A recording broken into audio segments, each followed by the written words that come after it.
Welcome back to EW Live on Sirius XM, Stars 109. I'm Jessica Shaw, here with the star, Andrea Savage, one of the stars of my life, because good Lord, I love her show I'm Sorry, which is amazing.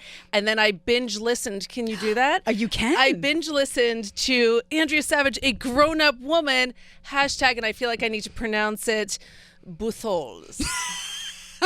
I wish I was recording that. First of all, we were talking about my shoes, and you were like, "You need to give them their due." I know. So I'm gonna give them their shout out. Okay, they're Sam Edelman. Yeah, really? Yeah, they're very reasonable, and they're a real bright blue. And now I'm gonna put them down because I'm a lady. You are, and I forced you to put them up there. You did, and it's my bad. But I felt like people wouldn't really get the gist of our interview without the visual of the shoe. I feel like they're also guests. Yeah, you know what? Really, they are. They're the main attraction. They absolutely are, and now we all feel like we've been in the shoe store with you. Yeah, yes. Guys, look at what we've all done together.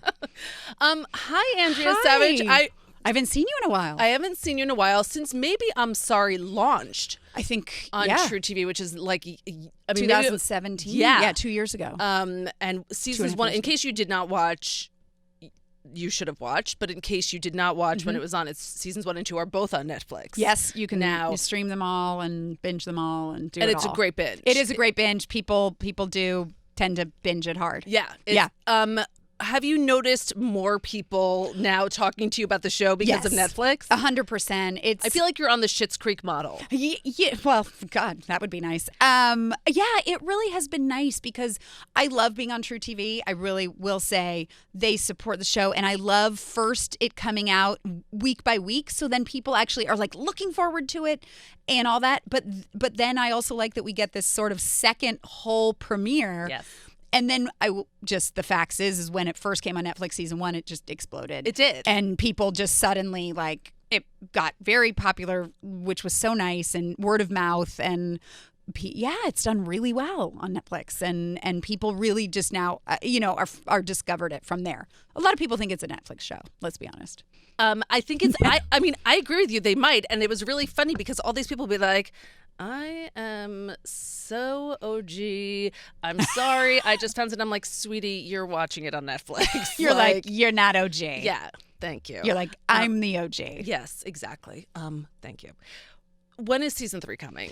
I don't have a date. 2020. I'm writing it right now. Yes. I literally have been barely out and seen the light of day because I'm deep in the writer's room. Yeah. So we're in work in production. So do you have a room? Do you have like a bunch of, or are you? We have a small writer's room, and we room write everything. Yeah, and it all we pitch like real stories, and I pitch some themes and real stories. We've used so many of my real stories at this point, so it's really like a mix of everybody at this point thematically, but we write it all together, so nobody goes off and writes the show. Right. It all ends up going through me. And yeah. So how was that when you first sat down with the writers and were you like, hi, everyone, here are my diaries. Well, it's a weird process. It's unlike any other writer's room that I'm sort of aware of because it's a super open room. We literally story tell for like the first couple weeks, and we learn everything about each other, everything about their spouse, everything about their kids, their friends, their parents. I know everything about everyone, and we're very much like nothing can leave this room because we have divulged our worst thoughts, our worst fears, like secrets, everything. But you have to because I like every episode to be about something, even though it's funny and edgy, about something that's real that matters to people in their 30s and 40s. Yes. And to do that, you really have to have very open conversations about what it feels like to have your parents starting to get old and they might die. What it is about being in a long-term marriage and suddenly like you feel like you're on different pages a little bit, or parenting, or sex, or lice, or putting ice up your butt, or asshole lesbians, or racism, or a lot of stuff. I think about this when I think about your writer's room sometimes. Which I don't that much until now, but now I'm thinking about it. I'd like to think you spend 80% of your day thinking about conservatively about thinking about my writer's room. How do you, because a room like yours and a show like yours, it's so honest, and sometimes you'll watch it, and as a woman in my 40s, I'm like, yes, and and I think anyone who watches the show, it's it's about this woman and like you said, her marriage, her parents, her kid, just life, just existing in this. Kind of in this time of your life where women tend to be like, bye, you're not I'm not wanted on sexy, screen. I'm not interesting, I'm not funny. Right. Yeah. And because of that, and like you said, your room is just, it's real honest. Yeah. How do you do that in 2019? How do you have that when there's a lot of, there are clauses that people have to sign. There's a lot of sensitivity around how much can you say, and rightfully so. On the other hand, is it like, you mean like, are we like worried in the room that we're going to get in trouble if we said something to offend someone? Yes, because you kind of, you have to. You have to be careful who you hire. Yeah. You have to be very honest. They know what the show is, when they're coming in. It's very small. They're people that I usually have worked with, friends of mine that I know. So like, I vetted. And you kind of, I don't take anyone down. Like, my humor is not shitting on people. My show is not the like, oh God, isn't everyone annoying? So it all is sort of about yourself. Yeah. Everyone's very kind to each other and not like, what the fuck are you talking about? Everyone's polite. Ice cube and we're in rolling your the ass. dice. If people heard the stuff we talk about, whoo, it gets out there. But I don't know. I think there's a fun and kindness underneath it. It's sort of like the show, like tons of edge. We'll talk about, child sex trafficking and be cracking up, which is not great. But that is the room. You have to push it and laugh about ridiculous stuff. Right. But I think it's just making sure you get everyone who's on the same page. Yeah. And there is, I think you're right, there is, not that there needs to be, because the show could exist just on the humor, but there is also, you root for the people in the show. I think it's the whole reason the show works is that we work so hard to make every single storyline and every relationship based in reality, never just a joke for joke's sake that would be like, nobody in life would ever say that everything comes from, and I'm a positive person, and I try to have good relationships in my life, and I try to do the right thing in ways. So it all is always coming from a positive point of view, which is, I think, the reason that the show has the feel that it does is I'm a positive person, and we kind of keep that like lightness and love for people, even though I will shit on my closest friends and family and give them shit all day long and take it back. It's because that's how I show my affection. Yes. Yeah. And because life is insane, and you have to approach it in a way that's, And I like banter. I like to joke with people and take them down. And the more I go after you, the more I think you're fantastic.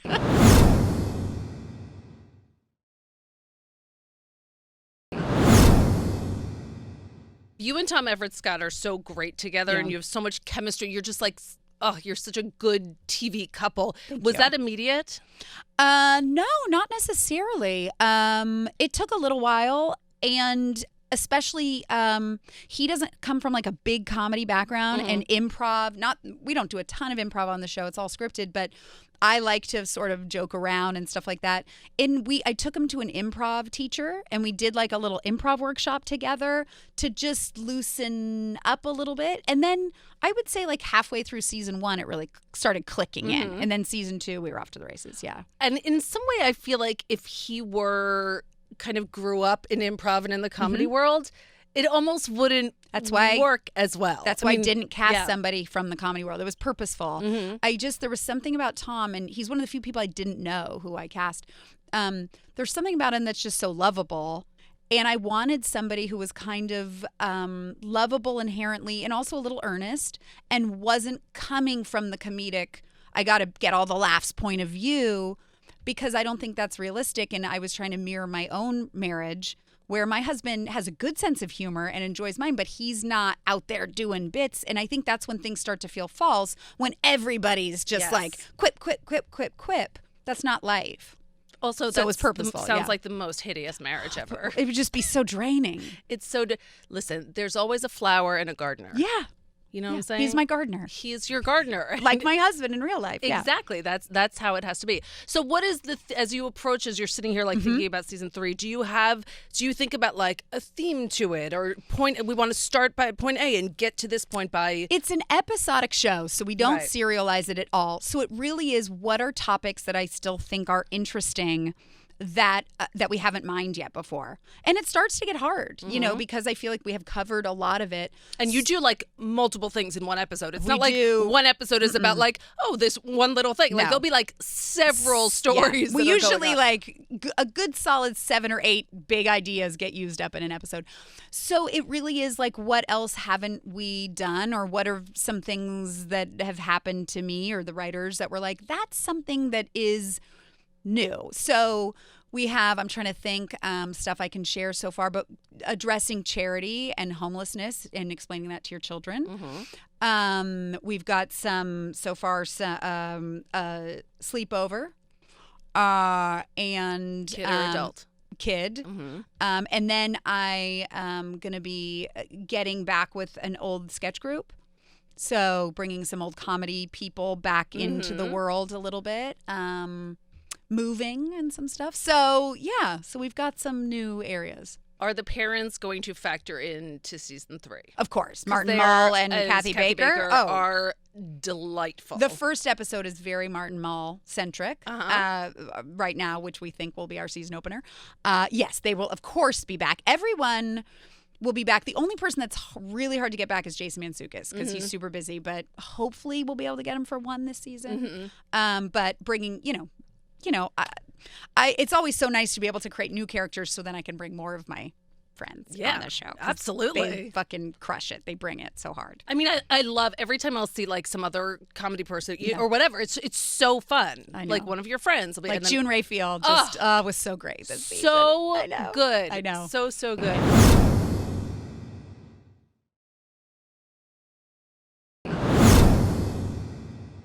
I'm here with Andrea Savage, creator, star, everything of I'm Sorry, which is on True TV and Netflix. Seasons 1 and 2. It is a great binge. I also need to ask you about your podcast, Yes. A Grown-Up Woman. Yes. Because I binge listened. Yeah. And I mean, all of them are wonderful. I have to say, listening to the John Hamm episode, which is 2 ago, right? Yeah, I think it's the third one, John Hamm, yeah. It is you're simultaneously and it's I'm available still on recovering. Apple Podcasts. I'm still recovering. You're laughing and you're cringing as you're listening, because you can, like, I feel like you were laughing and cringing. I was more cringe. It honestly, but also laughing. I could have cut it out. Like when I edited it, I was like, I might cut this out. It's too embarrassing. And then it made me laugh so hard. And I'm the kind of person that's like, well, if it's funny, it's staying. I don't care how stupid I look.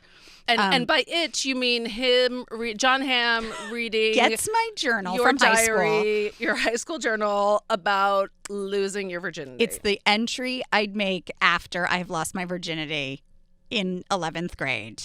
And it is, I'm so earnest. And he reads it with a lot of gravitas. Wait, I feel like, how does it start? It starts in something like, well, I did it. Or like, well, it's literally like, well, I'm not a virgin anymore.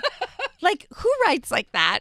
Who did I think was going to read this? It is so embarrassing, but hilarious. It made me laugh so hard. It was, it's so much fun. Who's on your dream list of people to get? And is there a new one coming out? Like, yeah, every week. Every week there will be a new one coming out. I think we're doing 20.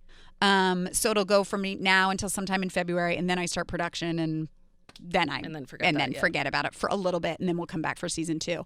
I've done almost everybody. Oh, really? Tell me who's coming up. Paul Rudd Wonderful. just did, which is delightful. Allison Brie. Rich Eisen is a fantastic episode. Judy Greer, June Squibb. Love. Who else? God, I'm blanking, and this is terrible. June Raphael, like I mentioned before. Darcy Carden. And do you just know all these people through they're just life, through comedy, through like acting? A lot of them are legitimate friends of mine. I wanted to start with people who I have a good chemistry with because I feel like right now I just want to listen to something for an hour that makes me laugh. And hear people who genuinely sort of like each other, give each other shit. We joke around stuff. Terrible, horrible conversations happen, but it's all sort of like my show with like a love underneath it. Yes.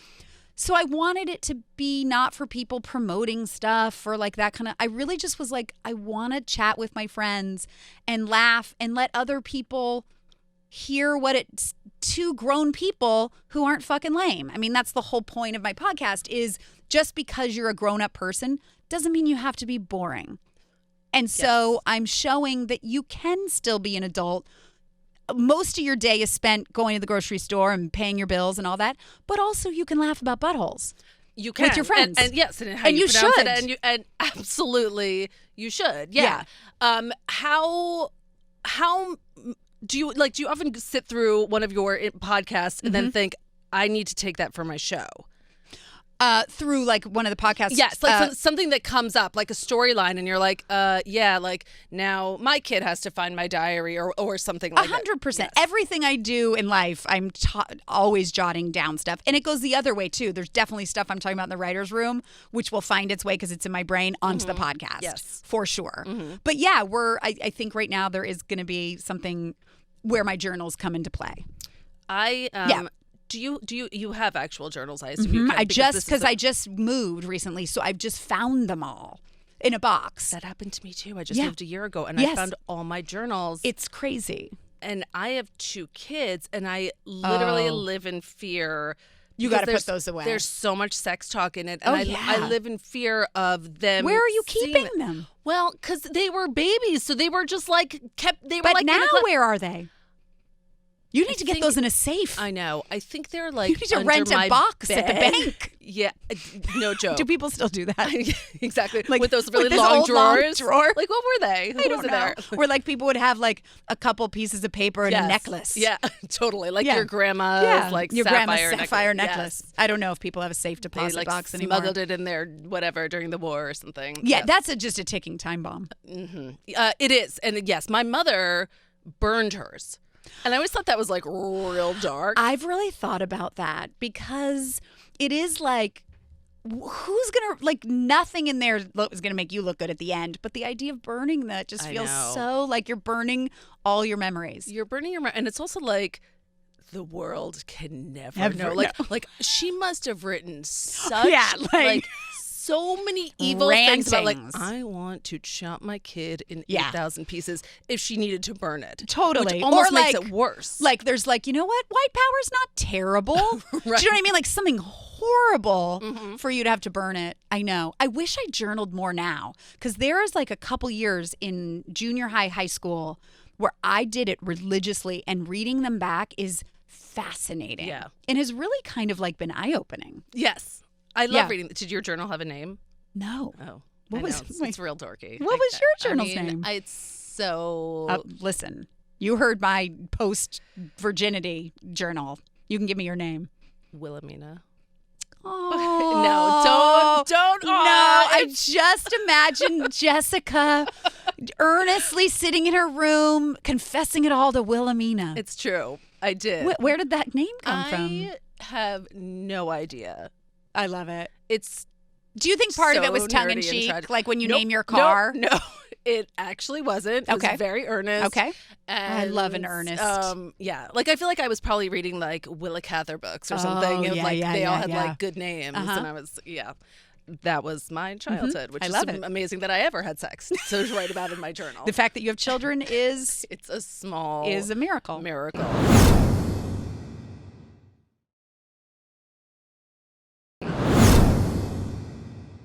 As I was looking up some stuff that you're doing on your IMDb page there before you came in, I have to say I was not aware that you were one of the stars of the Sweet Valley High series. Well, obviously, Jessica, that's shocking because that is probably my most seminal work. I mean, You mean Renata Vargas, the Brazilian exchange student? I love the Sweet Valley High books. Was that, she was not in the books because I was obsessed with the books growing up. Yeah, and I was like, who is she? Renata was not from the books. Okay. But I come in season 4 and I'm from Brazil and if you want to talk about not PC, they throw every bad stereotype of every country that speaks Spanish or Portuguese into this one character. I had fruit on my head. I did voodoo. I talked about burros, and I loved burritos. Like, it was like, what? They're just like, get it all in. Yeah, I live near a rainforest. Yes. Like, it was crazy. My accent was insane. And I remember when I got the job, I was like, do you want me to actually like study a Brazilian accent? Because I just done sort of this Spanish weird accent. Yes. They were like, nope, Absolutely we're good. not. Yeah. And I was like, okay. It is, I wear ruffles. I mean, it is not cool. But I was so happy. I bet you were. It was my first big job. I was a series regular. Right. It was in a series of books that I was obsessed with growing up. I was So like, good. oh my God, there's Jessica Wakefield. Yes. Like, Jessica and Elizabeth. They're like the best. And Todd. Yes. I had an affair with Todd. You did. Elizabeth's boyfriend. Todd, I don't remember the last With name. the fruit on your head while you... All of it. I had ruffles, really Yes. high heels. I always was like, Todd, you don't understand. Like, I was like, it was crazy. It just And I was makes so me happy. Yeah. And I couldn't have been happier, and I'd go back and do it in a heartbeat. I bet. I don't think anyone wants me to play a 16-year-old.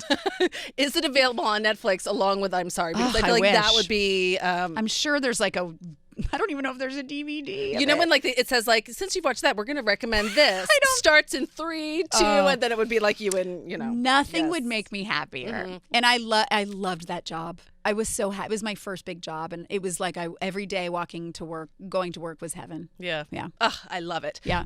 Andrea Savage, you're the best. Oh, You're thank wonderful. you. I'm Sorry is back next year. Yes. But in case you need Andrea Savage's voice in your life, which I'm guessing you do, you can hear a grown-up woman, #buttholes. Buttholes or buttholes? Buttholes. It's Andrea Savage. Yes. So the whole title is Andrea Savage, a grown-up woman, #buttholes. Yes. There you go. There you go. And it's available on podcast, Apple All the Podcasts, podcasts. and all of them. Yeah. Get it. It's wonderful. Thank you so much Thanks for joining for me. having me. Nice to see you again. You too. And we will be back on EW Live.